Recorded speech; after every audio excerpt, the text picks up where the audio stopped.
Hello friends, today we are going to see the trick to solve conditional probability and Bayes theorem sums. So let's jump direct to the sum and there only we will see the trick. So the first sum is there are two bags. Bag 1 have 3 black and 4 red balls. Bag 2 has 5 black and 2 red balls. Given that the ball is red, find the probability that it comes from bag 2 and we are given with this option. So first take a look how I solve this sum and then I will show you the trick.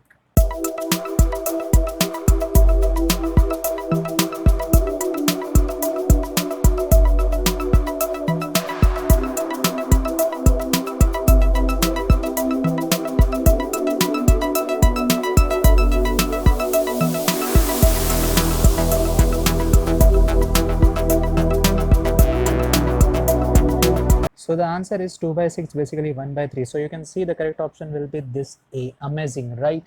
Before I explain you this trick, I want you to understand the basic concept of conditional probability and Bayes theorem. So first, let's see that. First thing you must know is what is conditional probability. Conditional probability is nothing but probability of B by A. This means that probability of occurrence of event B when A is already occurred. Okay, so the formula for this is probability of A intersects with B upon probability of A. Note one thing, whatever the event is in denominator will come here. Okay, this means that probability of B given that A is occurred, this means probability of A and B both, basically common area between A and B, this is a probability of A. So this was conditional probability. The second thing is total probability theorem. So to understand total probability theorem, let us take an example.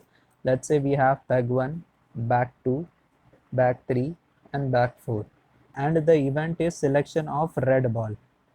Okay, this bag 1 would have some white ball and some red ball. This bag 2 will also have some white ball, red ball. This bag 3 will also have some red ball, white ball. This bag 4 will also have some white ball, red ball. Okay, but we want the probability of getting red ball from all these bags. So it will be probability of red ball is equals to probability of B1 and red ball. Basically probability of bag 1 intersect with red ball plus probability of B2 and red ball, probability of B3 and red ball, probability of B4 and red ball, and so on. Okay, you can write this as probability of B1 into probability of getting red ball from B1 plus probability of B2 into probability of red ball from B2 plus probability of B3 into probability of R by B3 and so on. Okay, so this addition will give you the probability of red ball. Now let's say we have a red ball and we need to find the probability that this red ball is from bag 1 or bag 2 or bag 3. Then we are going to use the Bayes theorem, right? This is the basic thing that we know and we confuse in this. We want that this red ball is drawn from bag 1, so we will write it as red ball is already known, right? We have a red ball and we want to find that this red ball is from bag 1. So we will write it as like this. So it will be probability of bag 1 into probability of red ball from bag 1 upon total probability. Okay, total probability of getting red ball. These are the things that you know but you confuse in this. So to solve this issue we are going to use the trick. And the trick is we will follow the flow chart. Flow chart says that you have to start, right? We will use the same example, that is speaking of red ball. So let's say we have a bag 1, bag 2.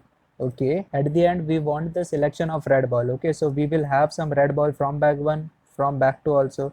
So at the end we will have red ball, right? So we want 4 probabilities now. Probability of bag 1, let's say it is P. Probability of bag 2, let's say it is Q. Probability of getting red ball from bag 1, let's say it is M.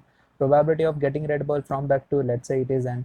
We can find out this, right? Let's say if bag 1 have 2 white ball, 3 red ball, so we can find out this M, right? Basically probability of getting red ball from bag 1, we can get it as 3 upon 5, right? So this is nothing but this M. Okay, similarly we can find out this N. So basically we want these 4 probabilities and we can solve this type of sum very easily. So now let's say if you want total probability will be P into M plus Q into N. And let's say if you want that we have a red ball and we want to know that this red ball was drawn from bag 2. So what you will write it as probability of red ball drawn from bag 2 will be q into n upon p into m plus q into n. Okay, only this thing we have to know, and by this thing we can solve this Bayes theorem and conditional probability sum very easily. So let's see the action of this trick. So coming back to the question, we were having, there are two bags, bag 1 have 3 black 4 red ball, bag 2 have 5 black 2 red ball. Given that ball is red, find the probability that it comes from bag 2. Basically we have a red ball and we want to know that this red ball was drawn from bag 2. So you can see we will use the same trick. So the trick is you have to start from bags. We have bag 1, bag 2. The probability of bag 1 will be 1 by 2 and the probability of bag 2 will be 1 by 2 because we have only two bags, bag 1 and bag 2. So the probability of bag 1 will be 1 by 2 and the probability of bag 2 will be 1 by 2. Okay, so now we have the probability of bag 1, probability of bag 2, and in the result we want the selection of red ball, right? So that's what I have written here. We want the selection of red ball first. So drawing a red ball from bag 1 will be 4 by 7. Why? Because we have 4 red ball in bag 1, so 4 upon total number of ball, basically 7. Similarly for B2 it will be 2 upon 7. Okay, so this is the probability of drawing red ball from bag 1 and drawing red ball from bag 2. Okay, so you got this probability. Now you can find out this probability very easily. Basically we have a red ball and we want to know that this ball is drawn from bag 2, so we will write it as B2 by red. Basically the event which is already occurred will always at the denominator. Okay, so you can write it as 1 by 2 into 2 by 7 because the question is asked about B2, right? So we will write it as 1 by 2 into 2 by 7 upon total probability, basically 1 by 2 into 2 by 7 plus 1 by 2 into 4 by 7. Okay, so if you simplify it, this denominator is common, so you can take common and cancel it. So at the end you will remain with 2 into 1 2 upon 2 into 1 2 plus 1 into 4 4. So the answer will be 2 by 6. If you simplify it, you will get 1 by 3. So the correct option will be this 1 by 3. Okay, so you can see if you know this trick, you can solve this type of question very easily. Okay, now let's see this sum. In a certain college, 4% of man and 1% of the women are taller than 1.8 meter.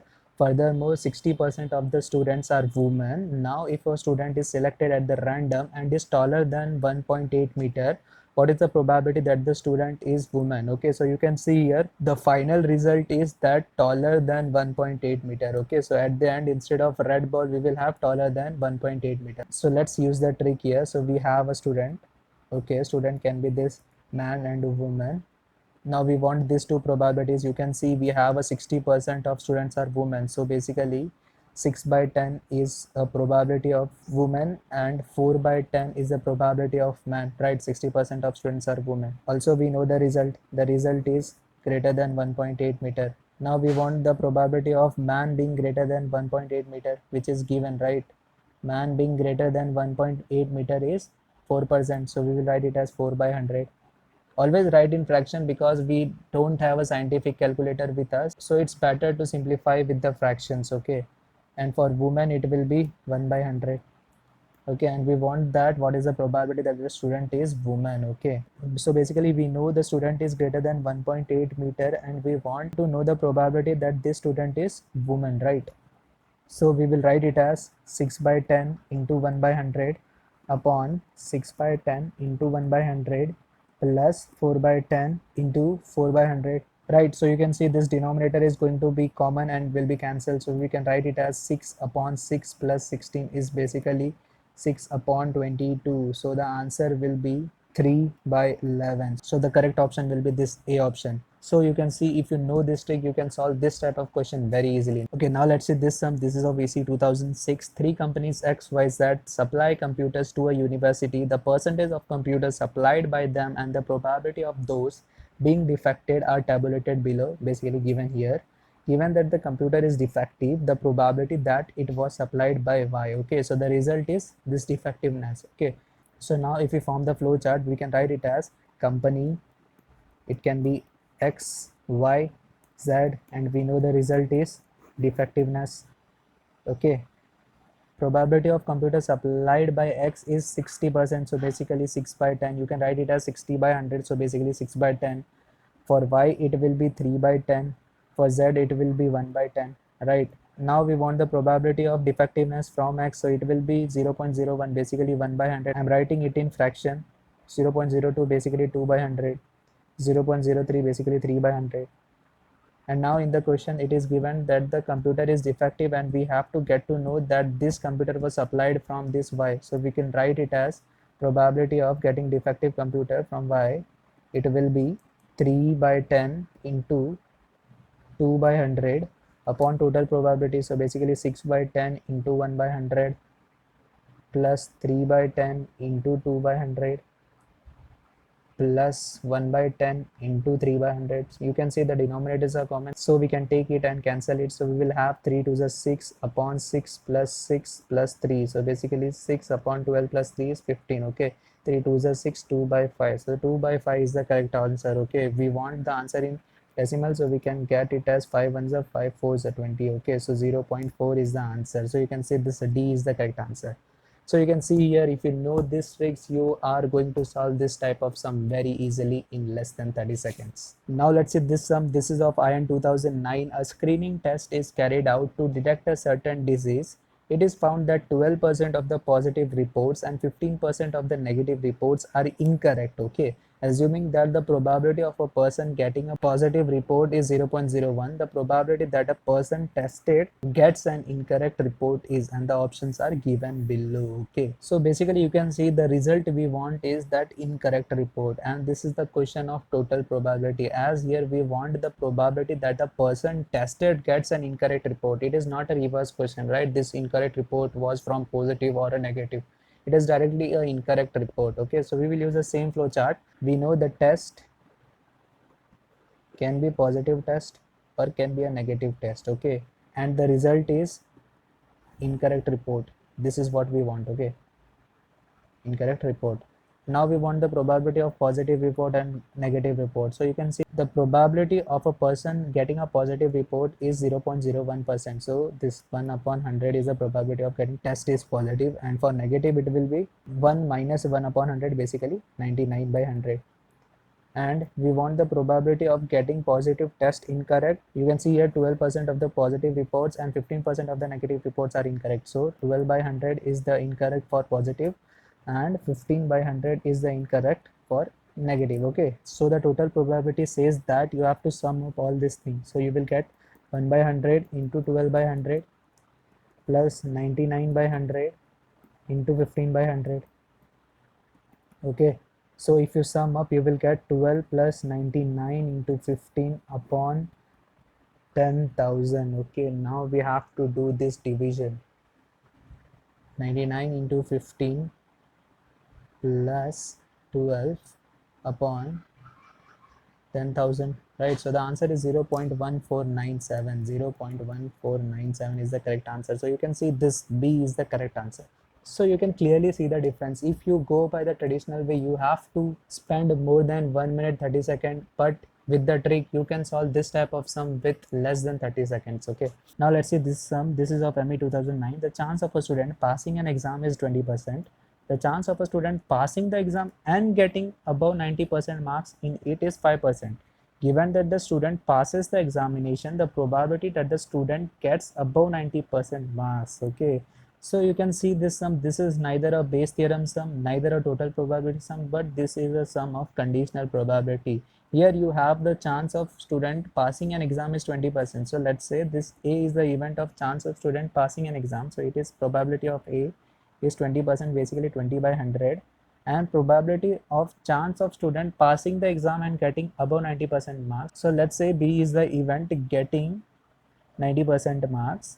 So here it is given that the chance of a student passing the exam and getting above 90% marks, it is 5%. So basically the probability of occurrence of A and B both is given. So probability of A intersection B is given as 5%. So basically 5 by 100 is given, and we have to find out that given that a student passes an examination, the probability that the student gets above 90% marks, the student passes the examination. Okay, so A is already happened and we want the probability that the student gets above 90% marks.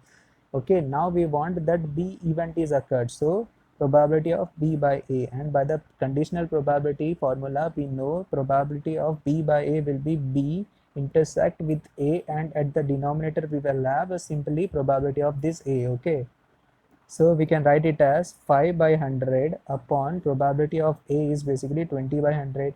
So the answer will be 5 by 20 is basically 1 by 4. So you can see this B option will be correct. So you can clearly see, if you know this type of tricks, you are going to solve this type of sum very easily in less than 30 seconds. Okay, so that's it for today. Thank you guys.